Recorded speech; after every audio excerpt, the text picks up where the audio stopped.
Well, it's Sunday, May 5th. In case nobody said it to you yesterday, I'll just tell you now, May the 4th be with you. But it is May 5th. So today, we're actually going to be planting, living out here in Nova Scotia. We're actually a zone 7, so I'm looking at the forecast here, and you can see it's 58, partly sunny today. And we got rain tomorrow, so it's a great time to plant. I got a lot of work to do, though, before I get to the actual planting process. And you see we're in the 60s. Let me see if I can go extend that. Yeah, get on there. And then, yeah, so moving forward, a little bit of rains next Saturday, but mostly pretty sunny. It's more important to put the low temperature than the high temperature. So I'm looking at the low temperatures all being in the 40s moving forward. I feel pretty safe about putting the plants out, even if the highs aren't all that high. 50 to 60 degrees is fine. They've been growing down in the basement, where it's been going down to probably 50 degrees at night anyway. So they're kind of used to it, and they're a little bit hardened off. And they're big plants. You're not gonna believe how big they've gotten. But we're gonna go take a look at that now. Okay, so I've got my 6 65-gallon root pouches, and that's the brand name of them. They're the root pouch, 65-gallon. So yeah, I've got 6 of those. Got my Guy Green All-Purpose 444. It's a great mix. I'm growing organically this year, so this is an organic mix, and it lasts about 30 days, so you have to keep reapplying. I'm putting in some mealworm frass too. Mealworm frass is just basically dead composted mealworms. So those mealworms are really high in a lot of different nutrients, and they're also a really good soil builder. So they're good food for the beneficial bacteria that's going to colonize your root zone. Something's going to colonize your root zone, some sort of bacteria. So it best be the good kind of bacteria, and that way it locks out the bad bacteria. You don't want a bad bacteria infection, so protect yourself with something like mealworm frass to build up a good colony of beneficial bacteria. So here are the plants that are going outside. It's been a while, I guess, since you've seen pictures of the plants, but here's some video of the plants that transplanted them into the 1-gallon pots, and they've really taken off. I'm not sure what this real tall, lanky strain is, which one it is. It could be snake venom. Let me see what it says. No, this one's a clean chemo. So clean chemo is one that I bred myself. It's a UBC chemo times Mr. Clean from Exotic Genetics. And UBC chemo is an old school, really old school strain that came out of the University of British Columbia, believe it or not. So there you go. There's the 6 plants that we're putting out. What I might do to kind of stop this bolting, because I put them into 12 and 12, and sometimes it makes them flower, of course, that's what you want them to do, but when they start to flower, they also will start to bolt. So I may take and cut the top off of some of these, because if you look at the branches down below, and you can see, like, they're not flowering, right? So those would probably be okay to take over. And I've got a real good head start. I mean, it's only May 5th today, and I've never put plants out this early. I would typically, in Ontario, I'd be putting plants out on the May 2-4 weekend, and that was kind of the traditional time where we lived in Ontario. So that's one of the benefits of living right next to the ocean, and the wonderful view, I might add, and a better climate. Here we are, great outdoors. I had originally thought about growing my plants right along this little edge here. It's a really nice open spot, lots of sun, all day long, sun along here. So I was going to put them kind of back on the edges here, a couple, maybe 6 down here, right? But then one day I was standing out here, and I was kind of leaning forward towards the cove, like on a 45-degree angle, as the wind came in at like probably 80 kilometers an hour, and that's kind of almost all the time around here. That's all south. So the sun rises up over there, comes up, goes all the way around, and then right around 6 or 7 o'clock in the evening, we get a little bit of shade from this big spruce tree that comes across the area where I'm going to grow. I can take a couple hours of shade at 7 p.m. By the spruce tree, because the sun is already getting pretty far down in the horizon, which means it's not as intense. And then once it gets past that, of course, I've got all the way until sunset, and it's going to set over there just about where I'm pointing almost every day. So a very short spell of a little bit of shading from that spruce tree, which I think is more than acceptable. When I was growing in Frankfurt, I had spruce trees almost that big on both sides of my well, yeah, on the back side, the south side, and on the east side, I had spruce trees that big in my backyard. Although I was facing south there, I did not get as long of a period of sunshine, actual sun, at the house that I'm going to get here. So I think we're actually going to do better here as far as sun goes. So the first thing to do is decide where exactly we're going to put these. I'm thinking I'm going to, there's my little garage kind of shed thing here, and I'm probably gonna start there's something you don't see every day around here. So I'm kind of thinking 1, 2, 3, 4, 5, and maybe 6 over there, and we're gonna kind of go around this pile of rocks here, and I just think that's a good place. Because these are root pruning pouches, the roots do go out through the sides and the bottom of the pot. Of course, the roots that go out the side of the pot, once they hit the light, they get pinched off, and it's just like pinching off the top of the plant, and you get more branches grow. You take off the tip of the root, and more fibrous roots grow back behind, which are the roots that really take up the nutrients. So these will supercharge your plant's ability to take up nutrients, and 65 gallons of soil is going to make a big plant. I'm hoping that, even though I'm growing organically, I'm hoping I get that 1.5 to 2 pound plants. If I exceed that, then great. I'll be much happier. More the merrier. In the meantime, let's figure out where we're going to put these. Okay, so I think this is the way it's going to go. Plant number 1 down here, 2, 3, 4, 5, and 6. So we've got this whole edge right here, again, south, which is what you want. Plus, we've got all this stuff here that's going to shelter us from the wind. We've got all of this over here, the house, the shed, the hill, we're down lower, and plus we've got a big row of spruce trees up there. So anytime the wind's coming from the east, it's going to be broken by that. Anytime it's coming from the west, it's going to be broken by this. So we won't get those really bad winds. I'm sure we will get some winds. It's a little bit breezy today, but it's not going to get super windy like it would over there on that edge. So now we figured out where they're going to go.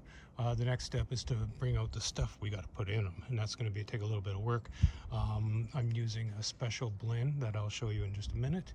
3.8 cubic foot bales, which are basically the size of a bale of Promix, same size.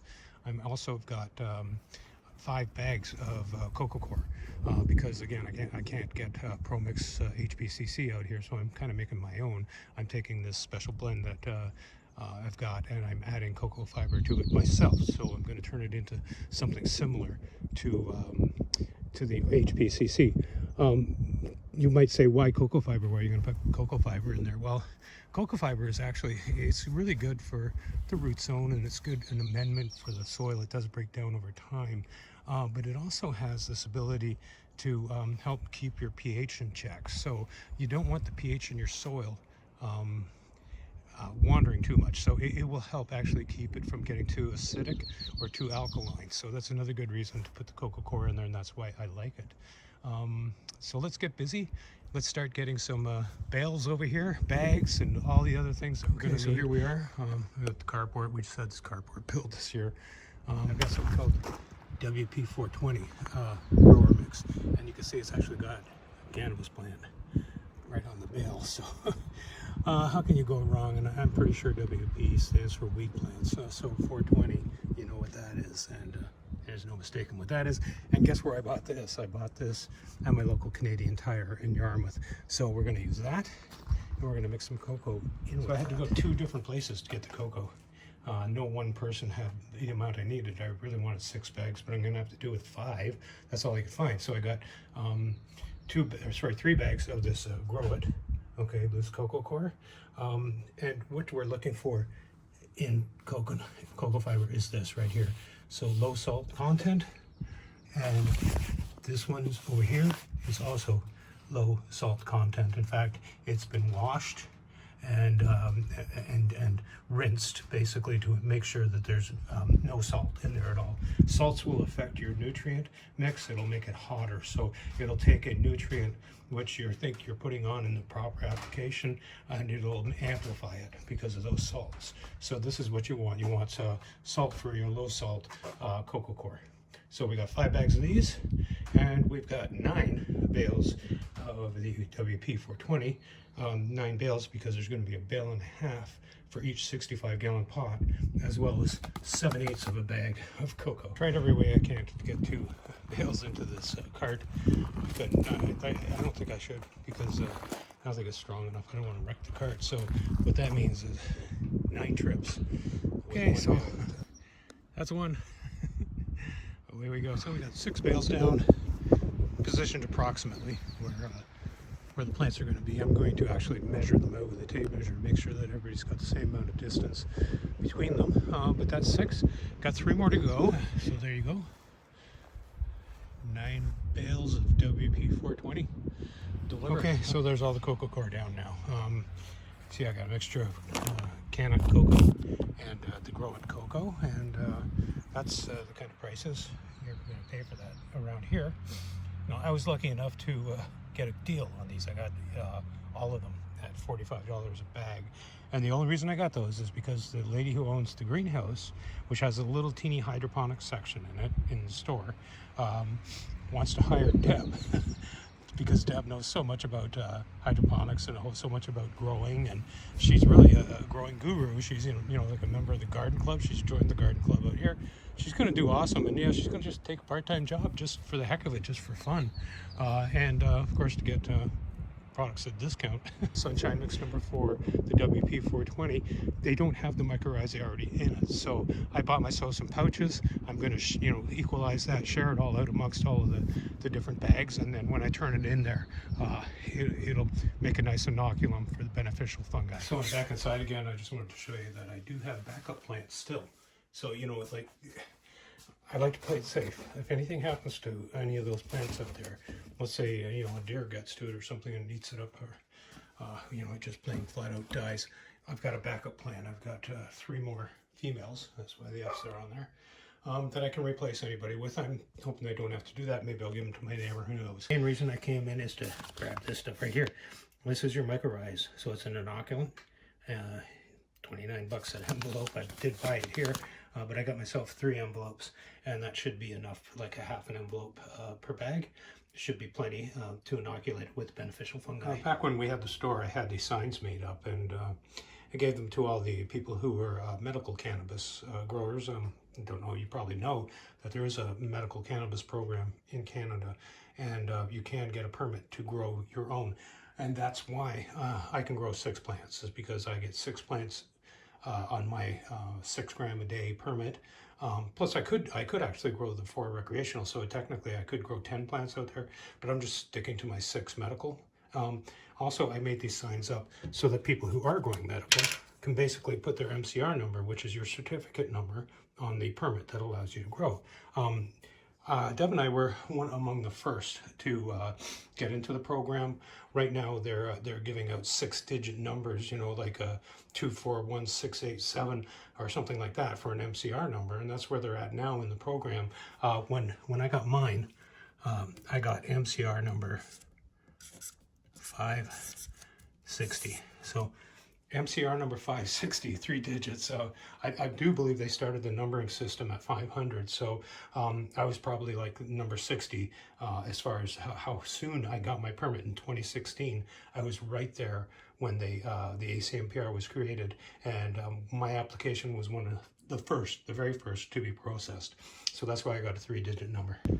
So I got myself a rain barrel at Canadian Tire. That's just to hold the water, because I want to make sure that the water is pH'd correctly, and I'll be using this barrel to water everybody down there. It's nice because it came with these fixtures, and I can actually fill it. So this is the one that I use to fill it. So it comes in, and there's the water in there, and then that's the one to let it out. so that I can water. If you want your plants to take up all of the available nutrients and be the best plant they can, you have to facilitate that take up of the nutrients. And there's so many things I've already mentioned: beneficial bacteria, beneficial fungi. pH is another one that is just as important or more important than any of those things, because without the right pH, your plant is not going to be able to take up all the nutrient. If any, if your pH is way out, it might not be able to take up any, so you're feeding it and feeding it and feeding it, and nothing's happening. And you wonder why? Because your pH isn't right. I'm going to be making the pH of this water 6.2, so I've got myself a digital pH pen, and I'll make sure that I keep adding phosphoric acid. I use the 85%, which I brought with me, which is highly concentrated. So I got my ACMPR sign. You can probably hear the wind blowing here. If you listen, you can hear the rustling through the trees. You know, if you see up there, look at that spruce tree crowd. It's waving in the wind. This is just kind of normal for this area. And boy, I'll tell you, that out there in that open part right there, the wind just howls through there. Now here, you can see we're surrounded by all kinds of things that block the wind. So this is absolutely the best place as far as the wind goes. We got the sun, again, southern exposure. Perfect. It's all nice and sunny here. Yeah. And here you go. There's my shadow. And this is really the perfect place, I think, is the shelter and the sun. I brought myself a tape measure. I think I like the distance that these two are apart. So I think I'm going to use that as my benchmark for how far apart they're going to be. So if you look on there, 60, let's say 6 feet or so. And then you see the 6 foot mark right there. So yeah, I'm going to say 6 feet apart is probably good. That gives me, that means I can have plants that are 6 feet across, and they're probably going to be about 8 feet tall, 6 feet across, and that should be just about right. So when this one's 6 feet across, it's got 3 on each side. This one's 6 feet across, and it's got 3 on each side. They'll just be starting to touch when they're about 8 feet tall. So that's probably perfect spacing. So now I'm just going to go along and make sure that all these other bags are spread out. 6 feet bags are all spaced out 6 feet apart. 6, 12, 18, 24. That's 30 feet across. So that's going to be 30 feet across and 8 feet high by 3 feet deep of cannabis. So yeah, that's going to be a nice amount. Why do you making the topical cream? You got to infuse it highly with a lot of high THC, high CBD oil. So it takes a lot of plants, a lot of bud, to make all that oil that you need to make all those topical creams. I mean, that's just one example of the medicinal items that you can make with cannabis. And honestly, I used to be under the care of a doctor. Doctors are rare out here, but that's beside the point. Bottom line is, you know, doctors threw all kinds of things at me. They threw opiates at me. They threw all kinds of other stuff at me, and none of it ever worked. On peripheral neuropathy, which is a disease in the nervous system where your nerve endings actually, and they cause you like a burning pain, and you can't stop, and it's constant. It just goes on and on. So, and all the opiates in the world is not going to help that. I put this topical cream and spread it out on my feet, and the burning goes away within 5 minutes. You know. Even if you don't have a medical permit, you can still use it medicinally, okay? But if you do have a medical condition, use the ACMPR for what it's intended for. Get yourself a permit so you're not stuck with 4 plants. If you want to make these products, you need more than 4 plants. 6 usually seems to be enough for Deb and I, but maybe you need more. Who knows? I've seen permits go out through our clinic. We ran a clinic, and I did see permits, you know, upwards of 30 grams a day for certain people. Like, for example, people who were juicing. If you want to make juice out of cannabis flowers, you can do that. You can use a juicer, make juice out of it. Now, that juice is just chock full of all those good things, but guess what? They haven't been decarboxylated, which means converted into their end form, like THC and CBD and all that stuff. It's the A's, the acids, and the V's, the precursors that you get in the juice. So you can drink all the juice you want, and you won't get high. But you will get all of those things that are good for you. So juicing is another option. And I basically just got it running over under the deck, across, and then up to the barrel, and then down from the barrel. take this razor blade and I'm just gonna cut all the way around that. And you only need to do 3 sides because then you just go like this. There you go. 1 bale opened, ready to go. Pretty close to the brush here. They will kind of come out over top of the brush. Might even get into the brush a little bit, but I'm going to keep them as close to the edge as I can. I'm going to show you how to do it really fast.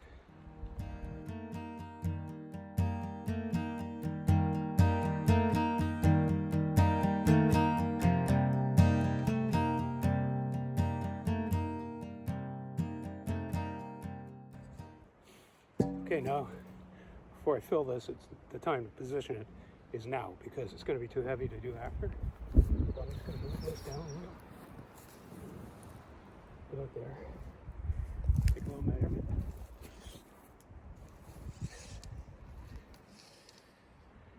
And there's 7 foot there, so I'm going to just go over this way a bit more.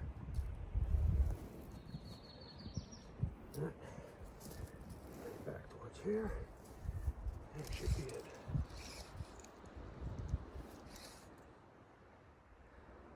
Yeah, that's 7 foot right there. So I'm going to go ahead, finish putting the dirt in. Maybe move it just out a little bit from the crap back there. So it gives it a little room to grow on the back side because that's the south side. So it's going to really want to grow good a lot on that side. So let's get another half a bale in and start chopping that one up.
Okay, and one more half a bale.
Okay, so I'm actually going to break some of this up by hand. Like sometimes there's some chunks in there that the shovel misses, and I'm just going to get my hands in right down in there and just break up anything that's chunks of soil. And something else that I'm going to do is I'm going to take a look at how the bag sits. Is the bag sitting level? Is it sloping? If the bag is sloping, like this one is sloping a little bit to the forward, what I'm going to do is I'm going to make the soil less in the back and more in the front. And that will create a level surface so that when you water, it won't all just run off to one side. It's going to sit and it's going to soak in on a nice level basis. So you see I'm right up to the rim on this side, but I've got space on this side. All of these are wild roses over here. Those are the most prickly things in the world. You go walking into that, you're not coming out. Honestly, nothing's going to walk through there, not a deer, not anything. So all these barriers are really, really good. My biggest fear is that deer come up from over that side, and I'm going to protect from that by putting chicken wire around these pots after I put my plants out, so that you know, rabbits and deer and whatnot can't just come up and just tear my plants out and kind of thwart me before I even get started. So sometimes you get halfway through a job and then you stop and you think and you go, well, you know, maybe I could have done it different and it might be better. So I think I did do better on these last three by leaving the last half a bale out. What that does is it gives me a little head space so that I can take and work the cocoa into the soil. So I hate to do it, you know, it's extra work, but I'm actually going to take some of these bags, open them up, and take a half a bale out of each of these bags, just so that I can put the cocoa in, mix the cocoa up, and then put that last half a bale on there.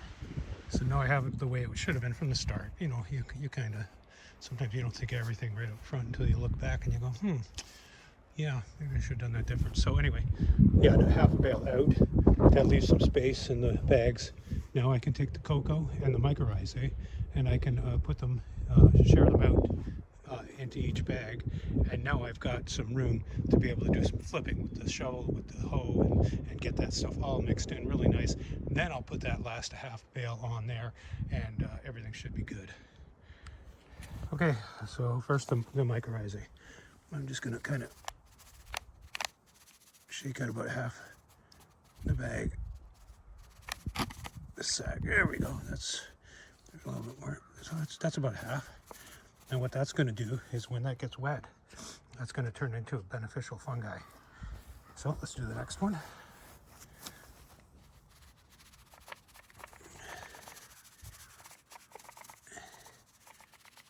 And there we go. And a little bit more for this one, maybe. There we go. Try to make things equal all around. Now I can mix that in with the cocoa, and it shouldn't be too hard. Okay, so that's it for today, May 5th. It's just about time to go in for dinner. I've spent most of the day out here doing this, and I've finally got them all filled, mixed, got the cocoa mixed so in. 444 and the mealworm frass will last about 30 days, and then like the first one I'm going to mix it in, and then after that it'll be top dressed. So what you do is you just shake it onto the surface and it gets washed in with the rain, and there's your organic plants, and we're all done for today. That's a good bit of work. I think I'm going to go in, have some dinner, sit down, relax, and stretch my back out because man, it hurts. Anyway, it's worth it. It's going to be very much worth it, I can tell.